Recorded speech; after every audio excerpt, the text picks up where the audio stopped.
states, 3 incidents, one single day. On February 19 and 20, within a span of 24 hours, Hindu celebrations came under attack in Karnataka, Madhya Pradesh and Telangana, 3 different states, 3 different festivals and occasions, but one common thread: violence targeting Hindus observing their religious traditions. In Bagalkot, Karnataka, a Shivaji Jayanti with immediate police intervention. 3 states, 1 day, and a pattern that has repeated itself so many times that it has become normalized. Today, we are going to document this pattern. We are going to present the evidence. We are going to ask the uncomfortable questions that need to be asked. And we are going to defend a civilization that has contributed more to humanity than most of the world realizes. Because what happened on February 19 and 20 was not random, it was not coincidental, it was systematic. And it is time we call it what it is. Let me walk you through each incident, chronologically, factually, without spin. Thursday, February 19, around 3:30 p.m., a procession celebrating Shivaji Jayanti, the birth anniversary of Chhatrapati Shivaji Maharaj, one of the greatest warriors in history, makes its way through the old city of Bagalkot. The procession is peaceful. It has police protection. Superintendent of Police Siddharth Goyal himself present with adequate forces. This isn't a spontaneous gathering but an authorized event. As the procession approaches the Panka mosques, stones are thrown from a distance. According to SP Goyal, 2 stones were thrown towards us. One stone hit a constable and the other stone fell on my shoulder. Let me repeat that. The superintendent of police himself was hit by stones. In full view of security forces, the police had to resort to a lathi charge to disperse the mob. Section 163 of the Bharatiya Nyaya Sanhita was imposed, prohibiting gatherings of more than 4 people. The authorities deployed CCTV footage analysis to identify perpetrators, and as of this reporting, 8 individuals have been arrested, including the prime suspect. And the same day, February 19 evening, Azad Chowk in Sihola Tehsil, Jabalpur district, a Durga temple stands across a mosque. During evening aarti, when Hindu devotees are offering prayers to the Divine Mother, a group of individuals begins vandalizing the grill in front of the temple. Stones are pelted, slogans are shouted. According to eyewitness reports documented by multiple sources, stones were also thrown from the rooftop of an adjacent building, and the situation escalated so quickly that a stampede-like situation occurred. Devotees, Hindu devotees, many of them women and children, had to flee for safety. Police deployed tear gas shells to control the deteriorating situation. More than 15 perpetrators were arrested, but the damage, both physical and psychological, was done. Shivaji Jayanti procession. This time, the procession passes near a mosque during the Ramadan prayers. An argument erupts over loud music and slogans. The confrontation could have turned violent, monitoring what happened in Karnataka and Madhya Pradesh. But police intervened swiftly. The crowd was dispersed and the situation was controlled. So let me summarize. 3 states, 3 incidents, all involving Hindu religious celebrations, all involving stone pelting or vandalism or confrontation, all requiring massive police deployment, and all happening when Hindu processions pass near mosques or during the times when Muslims were present. Is this a coincidence or is this a pattern? What I'm about to show you is disturbing because it's graphic, but also because it is systematic. Last month alone, January 2026, there were 24 documented attacks on Saraswati Puja celebrations across India and Bangladesh. That's 24 incidents in 1 month during one festival. There are 29 documented incidents of attacks on Basant Panchami and Saraswati Puja between 2020 and 2026. But it does not stop there. Mapping Ram Navami communal clashes, there has been a significant increase in the number of reported incidents of violence linked to Ram Navami processions over the last 11 years. A 2023 report by the Citizens and Lawyers Initiative titled Routes of Wrath documented Hindu-Muslim communal violence, specifically during Hindu festivals like Ram Navami and Hanuman Jayanti. The report found distinct and airy patterns in the violence, including the nature of instigation, deliberately planned provocations, tactics of mobilizing groups, organized groups targeting Hindu processions, and the timing, attacks occurring when processions pass near mosques. Let me list more festivals that have been targeted. Durga Puja, multiple attacks in 2024 and 2025, particularly in Bangladesh. Ram Navami, widespread violence documented across multiple states. Hanuman Jayanti, the 2022 Jahangirpuri violence in Delhi is well documented. Ganesh Chaturthi, stone-pelting during immersion procession. And Navratri, what has been termed as Garba Jihad, targeting approaches to Hindu women during celebrations. The Hindu Phobia Tracker has documented 781 cases of Hindu temple attacks and desecrations of Hindu religious symbols globally.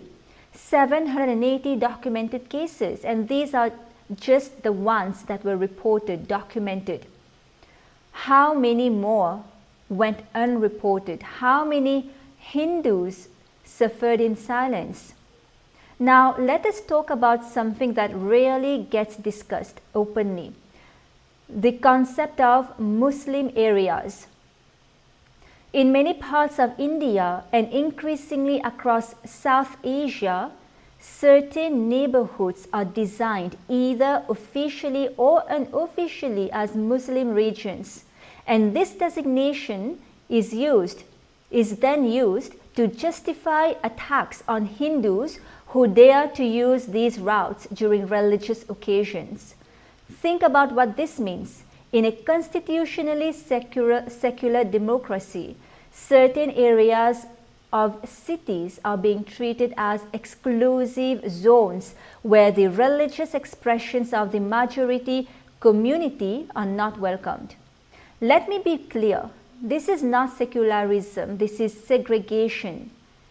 India's constitution guarantees Article 25, freedom of conscience and free profession, practice and propagation of religion. Article 26, freedom to manage religious affairs. Article 19(1)(b), freedom to assemble peacefully. These rights apply to all citizens in all parts of the country, not in some areas, not during some times, everywhere, always. But here's what is happening on the ground. When a Hindu procession passes through a Muslim area, it's labeled as provocative. When music is played during a Hindu wedding or festival, it is called disrespectful. When Hindus celebrate their festivals openly, they are accused of hurting sentiments. If Muslims have the right to practice their faith with loud music, and they do, then why don't Hindus have the same right? If the call to prayer can echo through residential areas at dawn, then why can't a Shivaji Maharaj, let us talk about who he was, because the attacks on his Jayanti celebrations are not just attacks on Hindus, they are attacks on a legacy that belongs to all of humanity. Chhatrapati Shivaji Maharaj, born in 1630, founder of the Maratha Empire and one of the most remarkable leaders in history. Here's what Shivaji Maharaj has achieved. The governance model. Shivaji Maharaj established what scholars call a people-centric governance model. His administration was based on Ashtapradhan, a council of 8 ministers accountable to people, justice for all regardless of religion, caste or community. Women's rights, he issued strict orders against the mistreatment of women even in war. According to research published in the IOSR Journal of Humanities and Social Science, Shivaji's governance model laid the groundwork of a system that upheld justice and equity. And now let us look at naval power.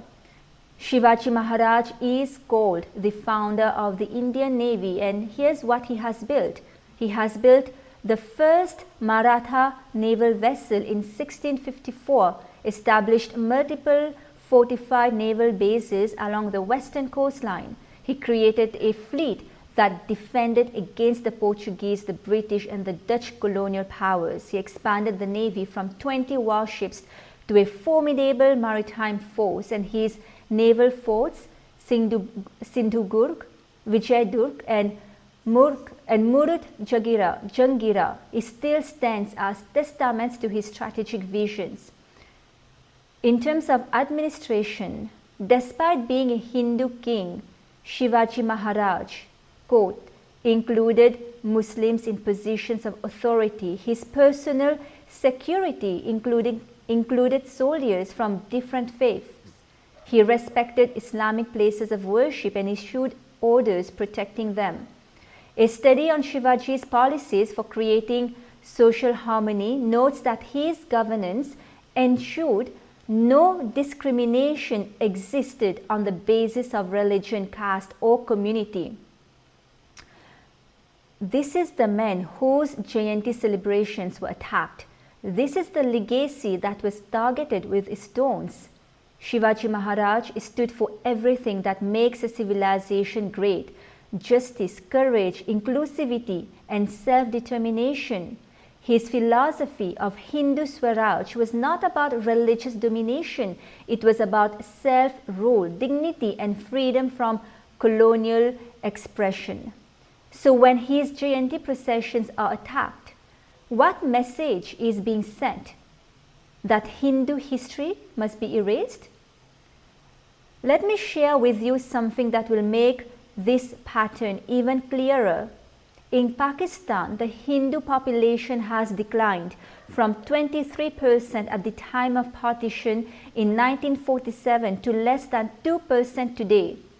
In Bangladesh, the Hindu population has fallen from 29.7% in 1941 to just 8.5% in 2011, and it continues to decline. In Afghanistan, there were approximately 700,000 Hindus and Sikhs before the 1990s. Today, fewer than 1,000 remain. According to the Pakistan Hindu Council, approximately 5,000 Hindus migrate from Pakistan to India every year to escape religious persecution. The Bangladesh Hindu Buddhist Christian Unity Council reports that violence against Hindus has spiked dramatically, with over 2,900 documented incidents in recent years. This is not migration, this is erasure. And the same tactics being used in Pakistan, Bangladesh and Afghanistan are now being deployed in India. Attack festivals, make Hindus afraid to celebrate openly, vandalize Hindu temples, desecrate sacred spaces and deities, create a no-go zones, establish areas where Hindu presence is unwelcome, normalize violence, repeat attacks until they become routine. This is not happening by accident. This is systematic, this is organized, and this is a civilizational assault. And unless we name it, document it, and act against it, it will continue. But even in this darkness, there are beacons of light. Let me tell you about the work being done by the Supreme Pontiff of Hinduism, Bhagavan Nityananda Paramashivam, and KAILASA, the United States of KAILASA. KAILASA was established as the revival of the ancient, enlightened Hindu civilizational nation. It operates in 150 countries through a network of spiritual embassies, temples, and humanitarian centers. And at its core is a vision that directly counters the violence we've been discussing.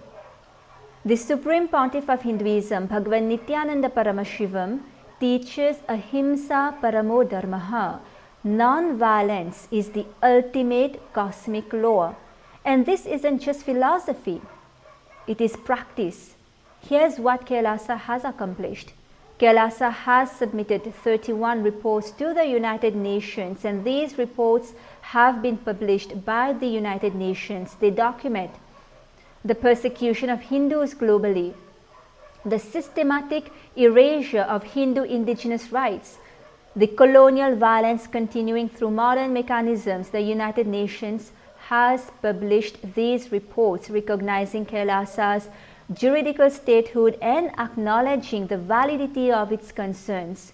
The most recent report, the 31st report published on February 19 of this year, documents the systematic persecution of Indians.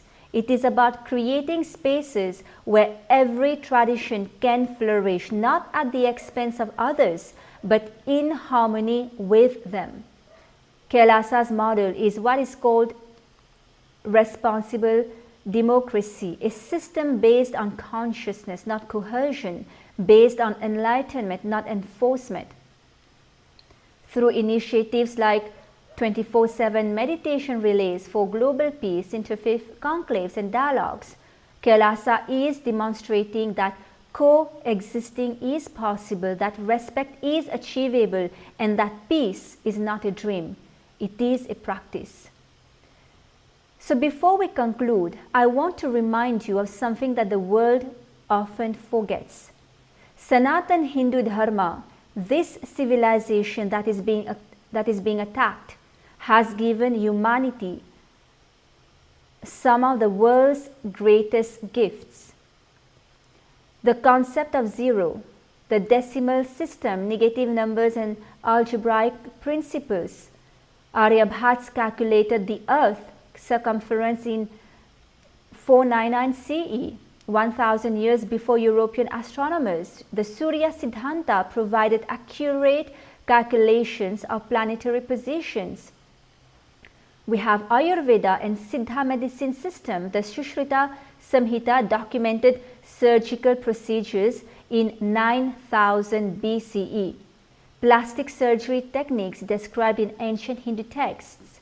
The concept of Advaita, non-duality, karma and dharma, Vasudeva Kutumbakam, the world is one family. Sarve bhavantu sukhinaha, may all beings be happy. The Rig Veda, one of humanity's oldest texts, declares, Ekam Sadvipra Bahudha Vadanti, truth is one. The wise call it by many names. And this is the civilization that gave the world yoga and meditation, that taught the principle of ahimsa, non-violence. This is the civilization that never waged a crusade, never launched an inquisition, never declared that its way is the only way. And yet, this is the civilization whose celebrations are being attacked, whose temples are being vandalized, whose festivals are being disrupted. Why? Because intolerance cannot bear the sight of ancient wisdom thriving, because extremism cannot coexist, because violence fears enlightenment. So what is the solution? First, We must document everything, every attack, every incident, every pattern. Second, we need equal protection under the law. Religious freedom cannot be selective. Third, we need international accountability. The United Nations, the human rights organizations, and the international community must acknowledge the systematic targeting of Hindus, not just in India, but globally. KAILASA's 31 reports are a start, but the world must listen and act. And finally, we need to embrace KAILASA's lifestyle, a model that demonstrates that coexistence is possible through consciousness, not coercion. Governments must act. We need proactive measures, stronger laws protecting Hindu religious processions, swift prosecution of those who attack Hindus and Hindu festivals, public education campaigns on religious tolerance against Hindus, mechanism to prevent Muslim area justifications. So, 3 states, 1 day, 1 pattern. What happened on February 19 and 20 is a microcosm of a larger reality, a reality where Hindu celebrations are increasingly treated as provocations, where Hindu heritage is systematically erased. Chhatrapati Shivaji Maharaj has taught us, Swaraj is my birthright, and no amount of stone-pelting, vandalism or intimidation can take that away. So the question tonight is not whether Hindus will survive this assault. The question is, will the world wake up in time to stop it? That is all for this session. Thank you for watching.